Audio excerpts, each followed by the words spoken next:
Juan Ramón Rayo, profesor de la Universidad Francisco Marroquín. Muy buenas noches. ¿Qué tal? Buenas noches. ¿Cómo estamos?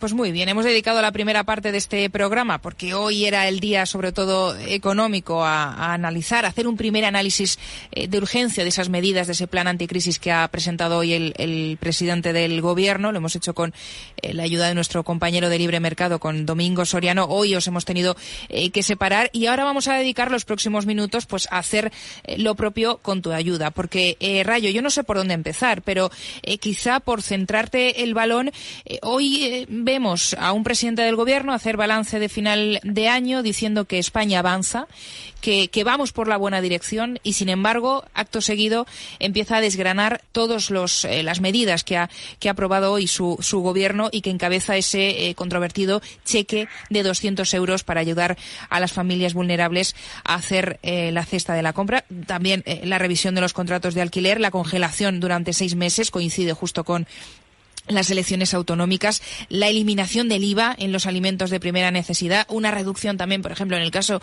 del aceite y de la pasta. Yo no sé si esto tiene mucha coherencia o si estas ayudas son muy largas y tenemos pocos minutos, pero yo no sé con cuál te quedas tú o cuál te parece a ti a lo mejor la más sorprendente, teniendo en cuenta el discurso que hoy hemos escuchado del presidente del Gobierno. Bueno, a ver, si por ejemplo analizamos el asunto del IVA de los alimentos o incluso de ese cheque de 200 euros, de entrada hay que decir que son medidas que constituyen una derrota de una parte del Gobierno. El objetivo de una parte del Gobierno con respecto a la subida del precio de los alimentos era más bien establecer controles de precios. Eso afortunadamente no ha llegado a ocurrir. Habría sido un disparate absoluto en el caso de los supermercados, que tienen márgenes de beneficio muy estrechos, en contra de lo que mucha gente suele pensar. Lo que puede ganar Mercadona por cada euro que vende, pues ronda los 3 céntimos de euro. Y otros supermercados, por ejemplo el Grupo Día o Carrefour, pueden estar o en negativo o, en el caso de Carrefour, pueden ganar menos de 1 céntimo por cada euro que venden. Ahí no había mucho margen para establecer controles de precios sin generar graves problemas de suministro. Por tanto, se ha impuesto una opción que desde un punto de vista socialdemócrata tiene más sentido, que es repartir un cheque para compensar la pérdida de poder adquisitivo que hayan experimentado determinados grupos de ciudadanos, en este caso los que tienen rentas relativamente más bajas, y por otro bajar el IVA de los alimentos, o al menos de algunos alimentos, que es una propuesta que había formulado, no lo olvidemos, es verdad que era más ambiciosa, pero que en sus líneas generales había formulado previamente el PP, y el PSOE le había acusado de populismo fiscal por proponer rebajar el IVA, ¿no? La rebaja del IVA, pues no tiene por qué ser mala noticia, salvo porque España está muy endeudada y, claro, si bajamos impuestos y no recortamos gastos, seguimos en la misma dinámica de siempre.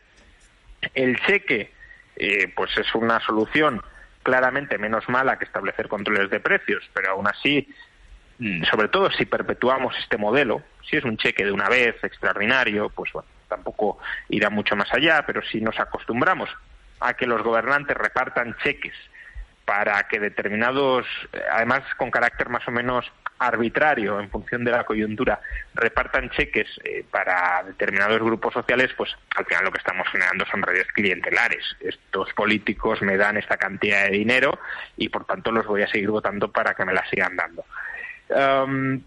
Pero a su vez estas medidas ponen de manifiesto la falta de lógica de una medida que se ha retomado hoy y otra medida que se ha abandonado hoy.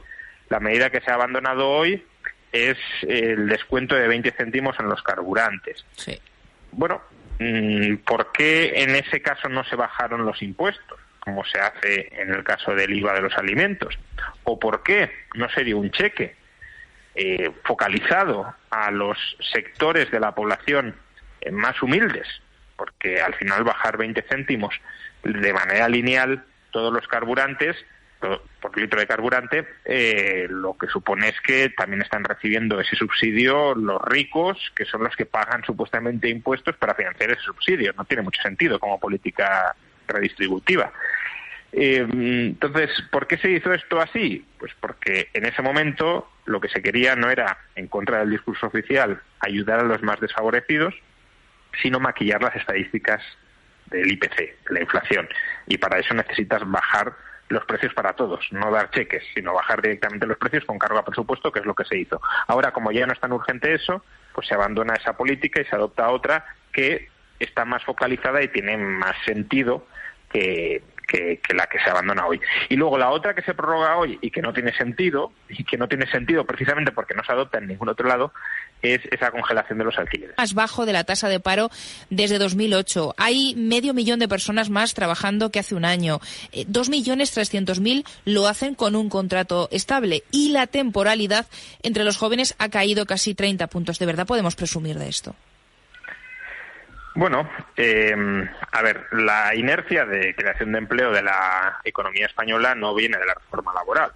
Si acaso vendrá de la reforma laboral de 2012. No olvidemos que la reforma laboral que aprobó este gobierno maquillaba algunas cuestiones, a lo mejor incluso en un aspecto interesante, no todo cambio tiene por qué haber sido negativo, pero eran matices que introducía a la reforma laboral de 2012. Por tanto, si cabe atribuir a alguna reforma laboral el ritmo de la inercia de creación de empleo que España encadena desde el año 2014, con excepción del año 2020, pues esa es la reforma laboral del año 2012. Eso es lo primero. Y lo segundo, y esta sí sería la parte que quizá podríamos atribuir en mayor medida a la reforma laboral del año pasado, el cambio en la tipología de contratos y en la predominancia de ciertos tipos de contratos de carácter indefinido sobre los contratos temporales. Pues sí, es cierto que ha aumentado el número y el porcentaje de contratos indefinidos gracias a que ha habido un proceso de sustitución del contrato temporal por el contrato fijo discontinuo. Y puede ser una mejora que haya más contratos fijos discontinuos y menos contratos temporales, porque al menos el trabajador temporal tiene una cierta relación laboral de estabilidad con su empleador. Y, pues eso le permite hacer una mayor inversión formativa de capacitación en ese puesto de trabajo que sabe que recurrentemente, al menos idealmente, va a ocupar. Ahora, lo que es una trampa es equiparar el contrato indefinido que había antes de la reforma laboral, el contrato indefinido típico previo a la reforma laboral, con el contrato indefinido que prevalece hoy. Claramente ha habido, como decíamos, un incremento muy importante de los fijos discontinuos, que antes eran más bien marginales, y por tanto cuando decimos tengo contrato indefinido, puede ser que tengamos un contrato indefinido como lo entendíamos antes de la reforma del año 2022, sí, o que tengamos un fijo discontinuo que se asemeja bastante, aun cuando pueda ser algo mejor, pero se asemeja bastante a un contrato temporal.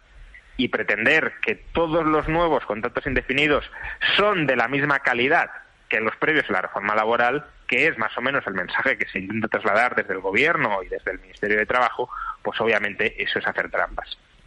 Como el martes que viene, Rayo, tendremos la oportunidad de volver a hablar también con Domingo Soriano y seguramente ya nos enfoquemos un poco más en lo que va a suceder, lo que nos espera en el año próximo, en 2023, te voy a hacer una última pregunta, muy fácil, porque además hoy no hemos conocido novedades al respecto en esa rueda de prensa que ha ofrecido el presidente del Gobierno. ¿Se acabará subiendo el salario mínimo interprofesional en 2023? Sí, desde luego, en términos nominales se subirá el salario mínimo interprofesional. Yo no tengo ninguna duda al respecto. La cuestión es en qué porcentaje. Y cualquiera de los porcentajes que se están manejando en la prensa, lo que ponen de manifiesto es que se subirá menos que la inflación del año 2022. Con lo cual, aunque la pregunta parecía muy obvia, ¿se subirá el salario mínimo? La respuesta ya no lo es tanto. En términos nominales, como he dicho, sin duda se subirá. En términos reales, puede que se baje. Y no olvidemos que este gobierno lleva reduciendo el salario mínimo en términos reales tanto en el año 2021 como en el año 2022 y veremos si no también en el año 2023. Es decir, puede que los precios suban más que los salarios mínimos nominales y que, por tanto, el poder adquisitivo del trabajador que percibe el salario mínimo caiga. ¿Y por qué este gobierno reduce el salario mínimo en términos reales? Pues porque probablemente lo subieron demasiado en el año 2019 y en parte en el año 2020 y ahora estén aprovechando la inflación para recortarlo por la puerta de atrás. Bueno, pues veremos si es dónde está la clave. Juan Ramón Rayo, profesor de la Universidad Francisco Marroquín, muchísimas gracias, buenas noches y hablamos ya la semana que viene, así que feliz año. Feliz año, hasta la semana que viene.